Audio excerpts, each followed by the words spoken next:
P.4 tetap. Mutasi pendeta GKPI. Pimpinan Sinode GKPI setelah membaca, garis, mendengar dan seterusnya, mengingat dan seterusnya, menimbang dan seterusnya, memutuskan menetapkan pertama, mengakhiri masa berlaku surat keputusan nomor 394/P.1/4/2018 tanggal 30 April 2018 atas nama Pendeta Krista Purba Siboro SDH sebagai Pendeta GKPI Jemaat Khusus Tebing Tinggi Wilayah 3 Siantar Simalungun Tebing Tinggi dan Sergi. Kedua, menempatkan Pendeta Krista Purba Siboro SDH sebagai Pendeta GKPI Resort Medan Baru Wilayah 2 Medan 2 Deli Serdang. Ketiga, kedudukan di GKPI Babura. Keempat, sejak tanggal 1 Mei 2023. Kelima, rincian perbelanjaan terapi. Keenam, pengokosan pindah ditanggung oleh resort jemaat yang ditinggalkan. Ketujuh, serah terima supaya dilaksanakan sesuai dengan peraturan yang berlaku di GKPI. Kedelapan, surat keputusan ini sewaktu dapat diubah jika terdapat kekeliruan untuk perbaikan. Demikian surat keputusan ini dibuat disampaikan kepada yang bersangkutan untuk diketahui dan dilaksanakan dengan sebaik-baiknya. Pimpinan Sinode GKPI Bisop Pendeta Abdul Tauruk MTH tertanda tangan, Sekretaris Jenderal Pendeta Umaran Tobing MTH tertanda tangan. Bukan menjadi Pendeta GKPI Resort Medan Baru di dalam nama Allah Bapa, Yesus Kristus dan Roh Kudus. Amin. Selamat melayani Tuhan memberkati.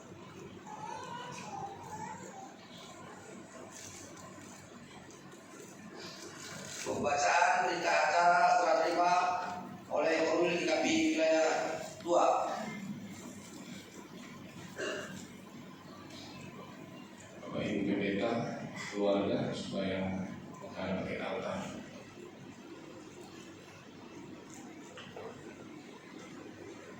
Berita acara serah terima jabatan Pendeta GKPI Resort Medan Baru.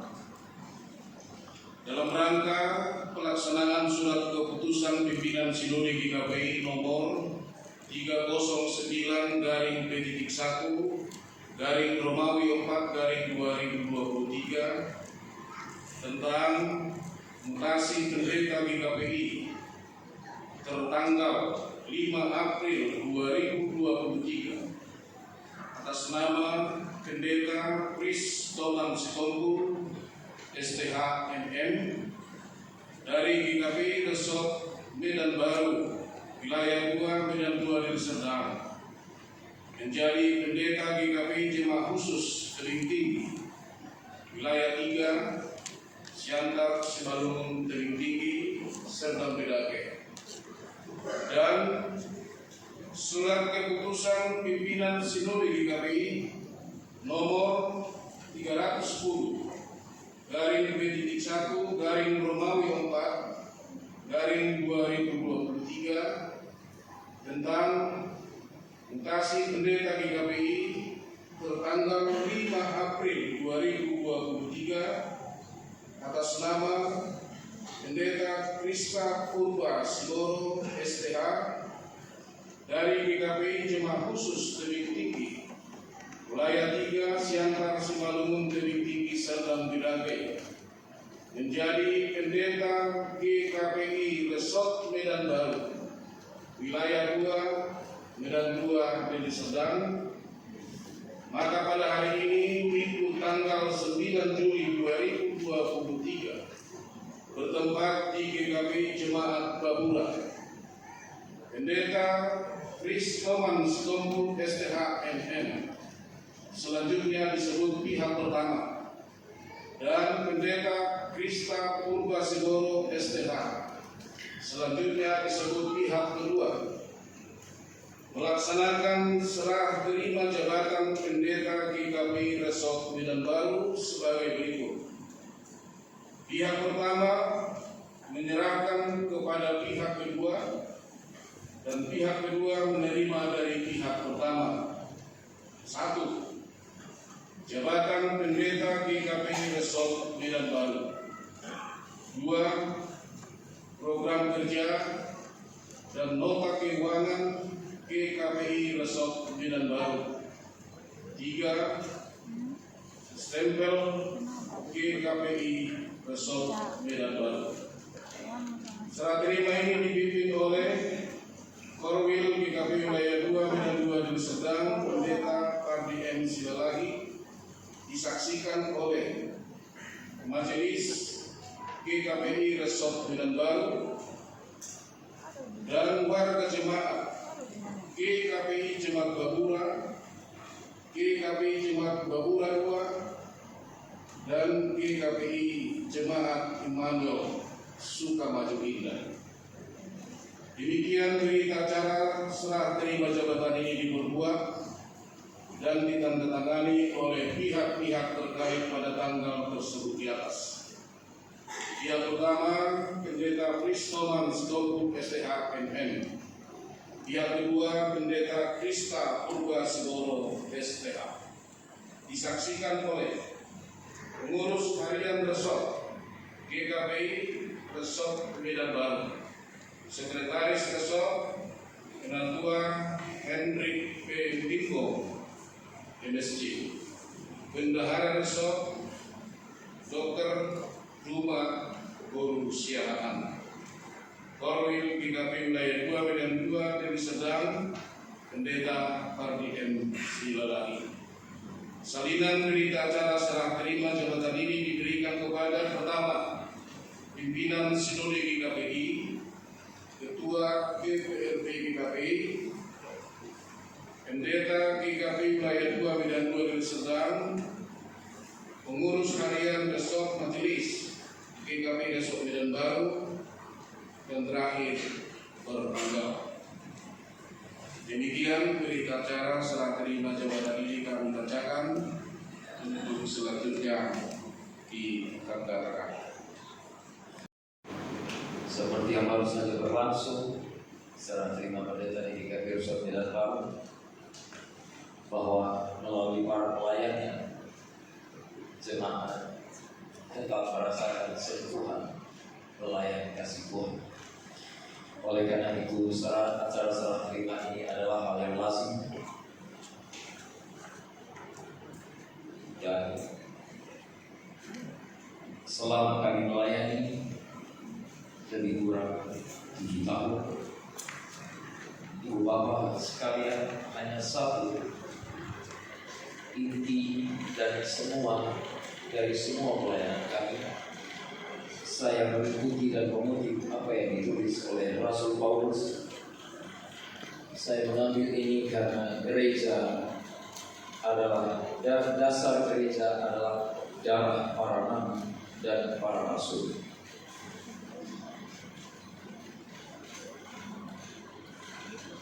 Aku telah menjadi pelayan jemaat sesuai dengan tugas yang dipercayakan Allah kepadaku, untuk meneruskan firman-Nya dengan sepenuhnya kepada kamu, yaitu rahasia yang tersembunyi dari abad ke abad dan dari keturunan ke keturunan, tetapi yang sekarang dinyatakan kepada orang-orang kudus.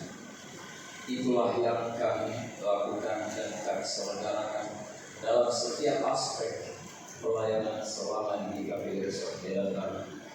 Biarlah melalui pelayanan kami hanya nama Tuhan yang dipermuliakan, dan selamat kepada teman seperti saya, Pendeta Krista Sigoro, yang melanjutkan estafet perjuangan pelayanan bagi nama Tuhan di resort ini.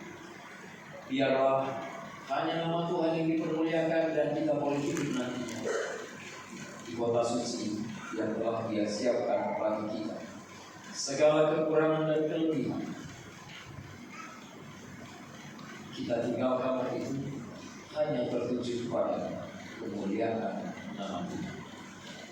Karena itu kami bersyukur kepada Tuhan atas kedatangan jemaat saya dari GKP itu tinggi yang dipimpin Bina Pendeta yang boleh dengan sukacita dan horas-horas sangat besar, dan juga kepada Mama Kowi yang boleh senantiasa dalam sekitar sebulan ini mengkoordinasikan ini hal ini kepada saya dan selalu bertanya untuk komunikasi. Juga kepada para pendeta, Purba, Kakak Nusaki, Sekretaris PGRB, dan juga Almata Bishop Pendeta Patut Sipautan yang menyediakan waktu untuk hadir di dalam acara serah terima.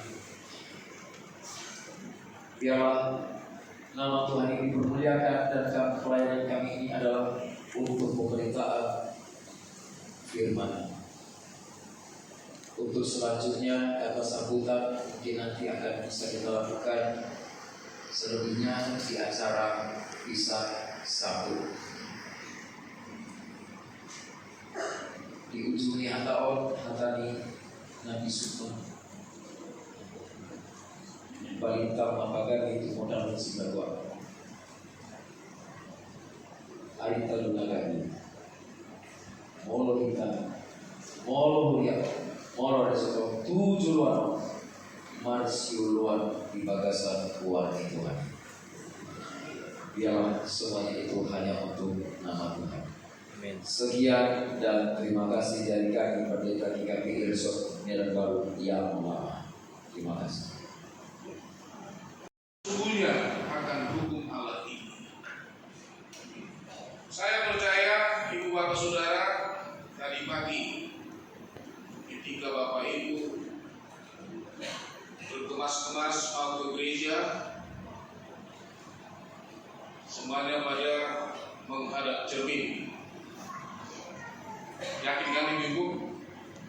Berkaca dong sungguh. Ya pastilah dipandangi wajahnya seperti apa, di mana makeupnya yang masih terlalu tipis atau terlalu tebal, kan bisa saja terjadi seperti ini. Nah, lewat cermin ini kita bisa melihat seperti apa kita, wajah kita, rambut kita. Nah, tentu dengan bantuan cermin ini kita bisa mengevaluasi bahkan mengoreksi titik-titik lemahnya di mana, supaya tampak cantik. Kadang saya sering melihat orang lewat di depan gedung, tapi gedung ini punya kaca,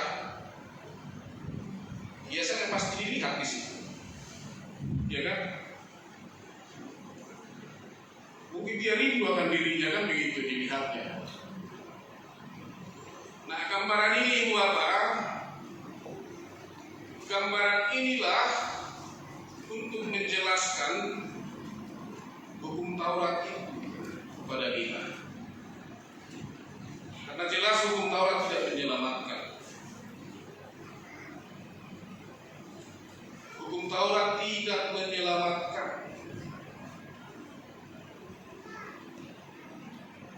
Jadi untuk apa hukum Taurat?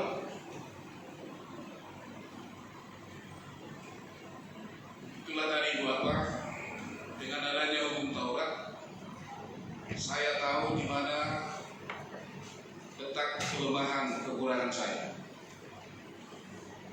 Saya bisa menyadari dosa-dosa saya.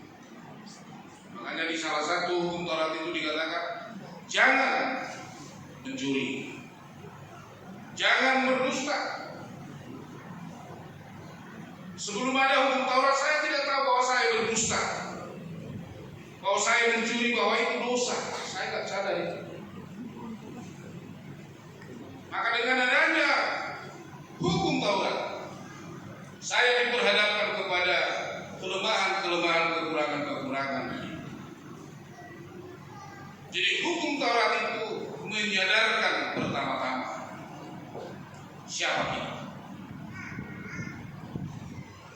Jika Paulus mengatakan hukum Taurat tidak menyelamatkan, tentu maksudnya adalah bukan berarti hukum Taurat tidak perlu, tidak penting, bukan.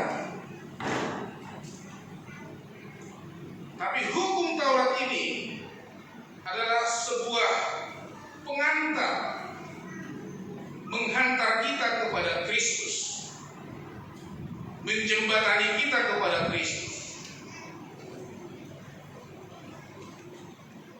Karena hanya di dalam Kristuslah kita temukan keselamatan, bukan di hukum Taurat. Makanya GKPI salah satu denominasi gereja sampai hari ini kita tetap memasukkan salah satu acara di tata ibadah kita, pembacaan hukum Taurat. Patik. Tadi memang sikap nih patik buat aja. Berarti kalaupun kita sudah ditebus, mendapat pengampunan dalam Kristus, bukan berarti kita tidak butuh hukum Taurat ini. Karena itu juga adalah hukum Tuhan yang digenapi di dalam diri Yesus Kristus. Nah, ibu bapak saudara, kita melihat bagaimana pergolakan pikiran Paulus di sini. Sebenarnya Paulus mau menjelaskan bahwa di dalam dirinya ada dua sisi, ada dua natur, manusia lama dan manusia baru.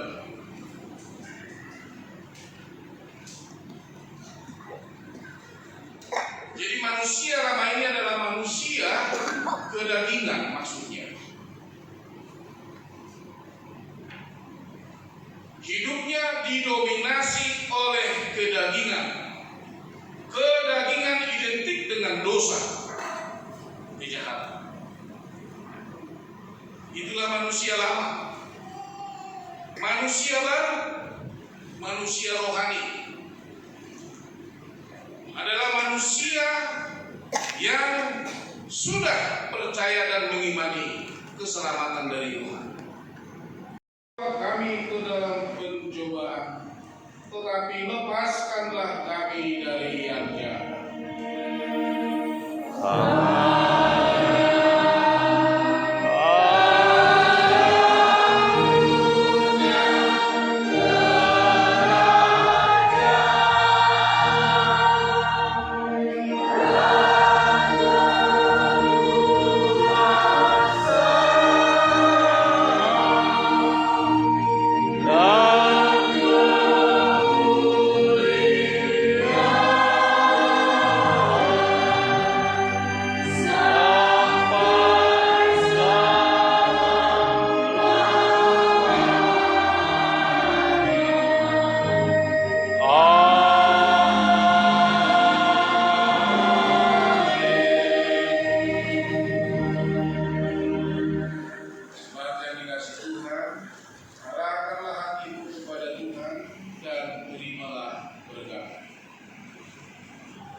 Tuhan memberkati dan melindungi engkau.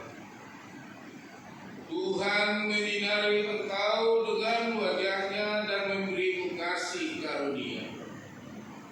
Tuhan menghadapkan wajahnya kepadamu dan memberimu damai